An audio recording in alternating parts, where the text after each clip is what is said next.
Eddie, story came out over the weekend that Andy Ruiz Jr. is still yet to sign to fight Anthony Joshua in Saudi Arabia on December 7th. Can you shed any light on this? Yep, fake news, he's already signed. So now it's really answering some questions that he has about the rematch, which is more logistically, and some boxing questions as well. But they know what they signed up to, and we look forward to a thrilling fight. AJ came out last week and said he would love the fight to be held in Wales. What convinced him of Saudi Arabia? A few things really. I think the vision of the event, the opportunity to box in somewhere completely different, and Andy Ruiz's comments. You know, he didn't want to fight in the UK, felt it was unfair. I don't think AJ wants any excuses. You know, he wants to make sure that he wins this fair and square, and to do it on a neutral territory made sense. But to see the vision that the Saudi government had about this event and about what they're trying to do in boxing, we've seen them, you know, dip their toes in with the World Boxing Super Series final, with the Amir Khan fight, and a whole host of other sporting events as well. This was a big opportunity to come and be part of an iconic event that I believe will go down in history and change the face of boxing worldwide. What would you say to people who think that Anthony Joshua is cashing out and taking a greater risk by staging this fight in Saudi Arabia as opposed to having home advantage at the Millennium Stadium? I don't think Anthony Joshua needs to cash out. I think he's doing all right. But in terms of the risk, there is greater risk for him in this fight doing it in a neutral venue than over in the UK. I think that's just common sense. But I admire him for that. He doesn't fear a challenge. You know, he talked about MSG, he talked about Cardiff. This situation come up for a neutral venue. It was a deal everybody was happy with. AJ's happy. And, you know, we look forward to making sure that he tries to regain those belts on December 7th. During the negotiation process, did you ever question where that we would get to this stage where the rematch is signed and sealed? Yeah, I mean, the rematch was signed a long time ago. You know, it's part of Ruiz's obligations. But, you know, leverage in boxing exists all the time. And, you know, even as we speak here, I'm sure going to have to give Andy Ruiz a couple of extra rooms and planes. And in fact, he might need a new plane for his jewellery that he's bought since he beat Anthony Joshua. And I've seen his house as well. It's very impressive.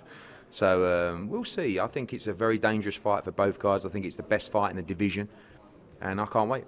What were the main stumbling blocks in the negotiations? Nothing. Like I said, there was no negotiations needed. You know, that contract was signed a long time ago. We were fair to them. You know, we spoke to their team, and we have done throughout this whole process. They made it clear they didn't want to come to the UK. We could have staged this fight in the UK, but we gave it to him on neutral territory. AJ doesn't want any excuses, nor do we. So it's a level playing field for everybody. And we'll see who the best man is on December 7th in a clash on the dunes. In the end, was money the deciding factor? No, again, like, you know, all that stuff was taken care of a long time ago. Andy Ruiz got a big gift when he got the shot against Anthony Joshua. And part of those obligations were him to oblige by the contractual terms of a rematch for the fight. It's nothing new, standard industry. He negotiated that deal. He was over the moon with that deal.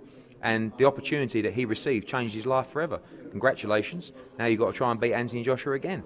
And if he can, he's going to go on and he's going to fight the undisputed fight against Wilder or Fury, whoever that may be. But, you know, like I said, we gave him the opportunity, and he will, as I know Andy Ruiz is a man of his word, he will abide by the contract that he signed.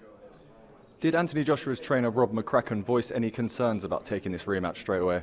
No, I think everybody felt that this was the fight to take. There's huge amounts of pressure in this fight. I've had loads of people come on to me and say, he should have a warm-up fight, he should have a warm-up fight. That was put to Anthony, and that was put to bed within 5 seconds. No, I don't want to fight warm-up fights. I don't want to take easy fights. I want since he won that world heavyweight title, look at his resume. It's better than any heavyweight in the world. At such a young age, at such an inexperienced part of his career, he was fighting Klitschko, he was fighting Joseph Parker, he was fighting Povetkin, and maybe his inexperience cost him the world titles. But he wasn't looking to take a Tom Schwartz or an Otto Warlin. He was looking to fight Parker, Povetkin, Andy Ruiz, all the top guys in the legitimate top 10. And now he wants to do that again. So I agree with you. I think it's dangerous, but he believes he should be beating Andy Ruiz. And if you're a favourite in a fight where you've got a chance to win the Unified Heavyweight World Championship, you need to be taking that fight. And that's what AJ's doing. So I think he needs the respect of people to say, yeah, go on, go and get it. You know, you imagine the criticism if he said, no, I'm not going to take the rematch calls, I'm going to have a warm-up fight. The public would go mad. But yet this way, he's taking all the risk and going straight in, and then people still say, oh, maybe you should take a warm-up fight. So you can't win. But what he's doing is continuously wanting to test himself against the best and challenge himself as a person and as an athlete. Is there any concern from you or the team over the weather conditions that will face Anthony Joshua when he arrives in Saudi Arabia? In what way? The heat? Well, you need to do your research. The maximum heat is 20 degrees and the low is 10. So unless you can't put up with about 12 or 13 degrees at night, I think you'll be all right. So will he be finishing his training camp over in Saudi Arabia? Yes, he will be. Again, there's another huge event, Formula One, Formula E event out there, which I think the guys will be making sure they attend prior to finishing their training camp in Saudi Arabia. So again, the logistics and the setup, first class.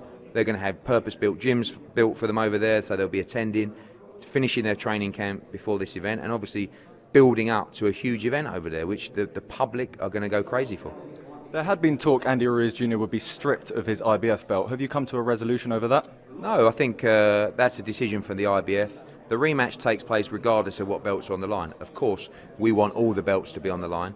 And when we announced this fight, we, along with Andy Ruiz's promoter, wrote to the governing bodies to confirm this fight was happening, the date of the fight, etc., etc. So we expect the IBF, the WBO, the WBA and the IBO belts to be on the line for this fight. Like everything in boxing, there are mandatories due, but Andy Ruiz, in our opinion, is within his rights to have a voluntary defence, and that defence is Anthony Joshua. Is this a case of win or bust for Anthony Joshua? I don't think so. At 24 fights and at 29 years of age, I don't think so, but there's massive pressure on the fight. You don't want to come off back-to-back defeats, but if he was to lose, he would have lost to one person, and he was the unified heavyweight world champion after 24 fights in his career. So, he wants to win. The only thing he's thinking about is winning. After seeing him lose for the first time as a professional, did you ever question whether he'd get back in the ring again? No. I know that he's a true competitor. He's a great man. He's a great person. And the defeat would eat him up inside. He wants. That's what I'm saying about he wants to fight Ruiz. He doesn't want to warm up. He wants to beat that man. And going into that fight, he had no feeling for Andy Ruiz. He didn't. I say he wasn't up for the fight, but didn't even know who Andy Ruiz was. Everyone was talking about Wilder and Fury. Now his focus is just on Andy Ruiz. He wants to beat that man. He won't be trying to hold the belts back or giving them back to him or giving him a little good luck tap on the shoulder this time. This will be all business, and he'll be trying to knock him out. Have you noticed a difference in Anthony Joshua since the defeat? Not really. I think one of the great points of Anthony Joshua is in fame, in success, in failure, he always remains the same person. I've not seen him change at all from when I first met him to where he is now. And I didn't see him change when he was beating Klitschko at Wembley or he was getting knocked down 4 times against Andy Ruiz. And that's the sign of a great man. Someone that stays the same, has the same values, the same principles. And that's one of the things I admire about him most. As he says in the famous quote, never let success get to your head and failure get to your heart. That's something he abides by. So in success and in failure, and of which he's had many in his life, mostly before boxing, he's remained that same person. He's remained true to himself. And on December 7, he gets a chance to record an iconic moment in the sport of boxing, not just for his career, but in the sport that will go down as one of the greatest events of all time and could go down as one of the greatest wins of all time. Anthony Joshua regaining his world heavyweight belts in Saudi Arabia. It's going to be one that the whole world is watching. Do you see him adopting different tactics for this fight, more similar to that against Joseph Parker, where he slightly boxed on the outside? Yeah, I think that would be the general feeling of most people. I think that there's lots to improve on from his first performance, and he knows that. But people are also underrating Andy Ruiz. Andy Ruiz boxed really well. When he got knocked down, most heavyweights would have backed up on the ropes and got stopped by Anthony Joshua. Ruiz was the one that gambled. He decided to take control of the fight and try and fight back, and that's what effectively got him the win. He landed that one shot that Joshua never recovered from. So Joshua's got to be smarter. He's obviously got to use his feet better. There's loads of stuff. He knows that. He's the expert, not me. And his team will put a strategy in place to try and beat Andy Ruiz in a rematch. Ruiz has been far more vocal in the lead up to this fight than he was the first, even provoking Anthony Joshua on social media. Do you expect there to be more animosity in the build-up? I do. A lot more, because this time Joshua's got feelings towards Andy Ruiz. Whether it be comments about coming to England, whether it be a little bit of his silence in the last few days just to try and sort of hedge his position a little bit.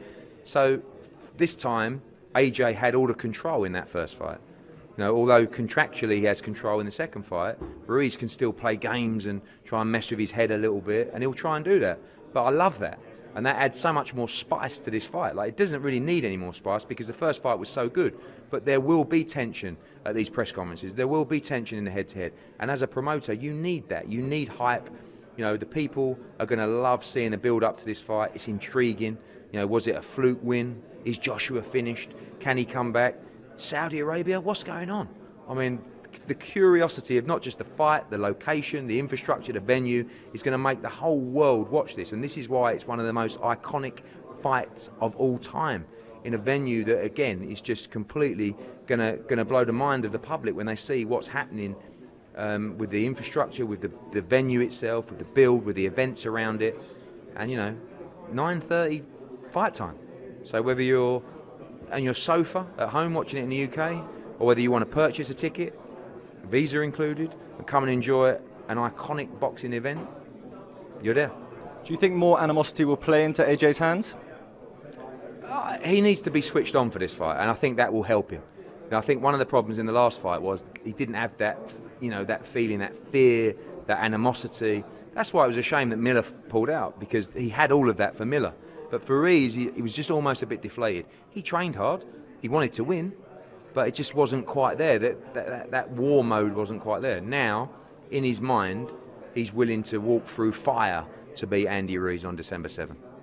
Turning our attention to another heavyweight, and Dillian Whyte, is there an update on his situation? Are we any closer to a resolution there? No, I mean, he's dealing with that with his lawyers, and in the last week I haven't heard too much, other than that process is deep in process right now, and I'm guessing whether Dillian Whyte or UKAD will announce the situation in due course, but obviously it's something for Dillian Whyte that he wants to deal with ASAP. Turning our attention to an old foe of his and Derek Chisora, who recorded an impressive victory over Artur Spilka. Has there been any talks between Chisora and Joseph Parker's team? Yeah, lots. I actually owe David Hay a call today to try and make that fight. Parker is up for that fight, so is Derek Chisora. That could even be a fight for the undercard of this fight. Now, we're looking to build an incredible undercard in Diriyah on December the 7th. Parker against Chisora could be a big fight for the Joshua Ruiz undercard. And finally, Callum Smith, is there an update on his situation? Yeah, we're due to announce his next defence probably this week, looking like end of September, early October. And he needs to get out, get another win under his belt, and then dive straight in those mega fights.